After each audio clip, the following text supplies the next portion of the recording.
शापित मंदिर। ये कहानी 26 साल के सुनील के साथ हुई एक सच्ची घटना पर आधारित है। सुनील भगवान गणेश का बहुत बड़ा भक्त था। वो दिल्ली शहर में एक बहुत अच्छी नौकरी करता था। उसका काम था अलग अलग हिस्टोरिकल जगहों को एक्सप्लोर करके उन पर आर्टिकल्स लिखना। काफी बिजी रहने के बावजूद हर साल सुनील गणेश चतुर्थी पर अपने घर नागपुर जरूर जाता था।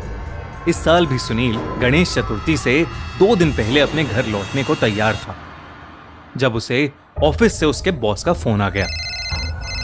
उसके बॉस ने उसे बताया कि वो जिस प्रोजेक्ट पर काम कर रहा था वो प्रोजेक्ट रिजेक्ट हो गया था और सुनील को अगले 3 दिन के अंदर अंदर एक नया प्रोजेक्ट बनाकर तैयार करना था। ये सुनकर सुनील बहुत ही ज्यादा मायूस हो गया क्योंकि अब वो प्रोजेक्ट की वजह से गणेश चतुर्थी अपने घर पर नहीं मना पाएगा। फिर भी सुनील ने उस सिचुएशन के साथ समझौता किया और अपने काम में लग गया। गणेश पूजा वाले दिन सुनील अपने ऑफिस से निकलने में काफी लेट हो गया था, मगर उसका बहुत मन था कि वो किसी मंदिर जाकर गणेश जी की पूजा करे। इसलिए उसने डिसाइड किया कि वो अपने ऑफिस के पास वाले मंदिर ही चला जाएगा।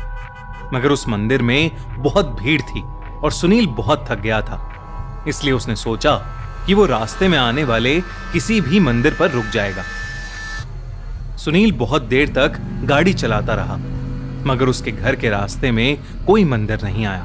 तभी उसने अपने पास आने वाले मंदिर इंटरनेट पर ढूंढे और उसे एक पास के मंदिर की लोकेशन मिल गई। सुनील मैप को फॉलो करता हुआ उस मंदिर की तरफ बढ़ने लगा। वो जगह सुनील के घर से बिल्कुल ऑपोजिट डायरेक्शन में थी और आसपास बहुत अंधेरा था। सुनील अभी उस मंदिर की लोकेशन पर पहुंचा भी नहीं था, लेकिन दूर से ही उसको कुछ घंटियों की आवाजें आने लगी थीं। जब सुनील ने गाड़ी से उतर कर देखा तो वहीं पास में उसने एक पुराना मंदिर पाया। उसने सोचा कि जिस मंदिर वो जा रहा था हो सकता था कि वहां भी उसे बहुत भीड़ मिले, इसीलिए वो उसी पुराने मंदिर पर रुक गया और गाड़ी सड़क के साइड में पार्क करके अंदर चला गया। उस मंदिर की बिल्डिंग बहुत पुरानी और टूटी हुई सी थी। दीवारों पर काली काई लगी हुई थी और घंटी टूटकर साइड में गिरी हुई थी। सुनील जैसे ही उस मंदिर के अंदर गया वैसे ही उसे एक अजीब सी घुटन महसूस हुई। जब वो और अंदर गया तो उसने देखा कि उस मंदिर में जिस भी भगवान की मूर्ति थी उन सभी मूर्तियों का मुंह गर्दन से टूटा पड़ा था। यूं तो हिंदू धर्म में खंडित मूर्तियों की पूजा नहीं की जाती थी, मगर उस मंदिर में उस टूटी हुई मूर्ति के सामने ढेर सारी मोमबत्तियां जल रही थीं। लेकिन उस मंदिर के दूर दूर तक सुनील के अलावा वहां कोई नहीं था। सुनील को उस मंदिर से एक बहुत ही अजीब सी फीलिंग आने लगी थी।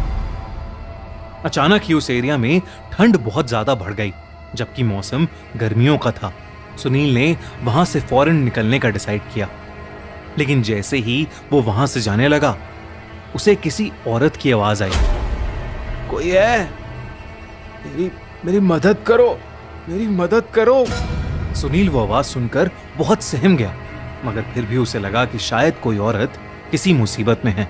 आवाज उस मंदिर की सबसे अंदर वाली जगह से आ रही थी।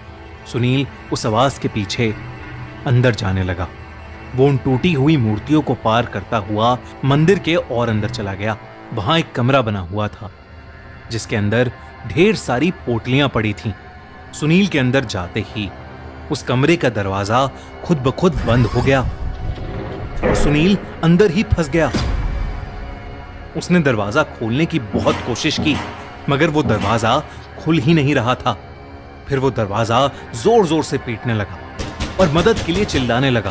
तभी सुनील को अपने पीछे से एक अजीब सी आवाज आई। वो पीछे मुड़ा और उसने देखा कि एक औरत कोने में खड़ी दीवार की तरफ मुंह किए उस दीवार को खुरच रही थी। सुनील का दिल बुरी तरह से दहल उठा। वो बार बार गणेश जी का मंत्र बोलने लगा। तभी उस औरत ने दीवार खरोचना बंद कर दिया और वो उठकर सुनील की तरफ पलटी। उस औरत को देखकर सुनील की धड़कनें रुक गईं। उस औरत के बाल बिखरे हुए थे, कपड़े धूल मिट्टी में लिपटे हुए थे ऐसा लग रहा था कि वो सालों से नहाई नहीं है।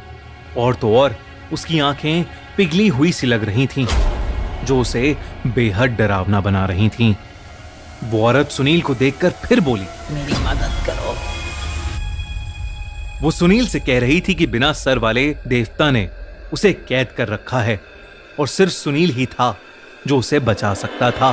देखते ही देखते वो औरत सुनील के पास आने लगी और अचानक से उस कमरे में एक एक करके दरवाजों से, जमीन से, छत से ढेर सारी आत्माएं बाहर आने लगीं। उन सभी आत्माओं की आंखें पिघली हुई थी। जैसे जैसे वो आत्माएं सुनील के पास आ रही थीं, सुनील के मन का खौफ बढ़ता ही जा रहा था। सुनील ने अपनी आंखें बंद कर लीं और वो बस बार बार अपने गणपति बप्पा का नाम ले रहा था। सुनील को अचानक बहुत तेज ठंड लगने लगी और उसे चक्कर आने लगे। कुछ ही पलों में सुनील बेहोश हो गया। जब कुछ समय बाद सुनील की आंख खुली तो वो अपनी गाड़ी में बैठा हुआ था। उसकी गाड़ी उसी अजीब मंदिर के बाहर पार्क थी। सुनील ने तुरंत ही अपनी गाड़ी भगाई और वो किसी तरह अपने घर पहुंचा। अगली सुबह जब वो ऑफिस के लिए निकला तो वो उसी मंदिर के सामने से गुजरा। उसने वहां आसपास लोगों से जब उस मंदिर के बारे में पूछा तो उसके होश उड़ गए।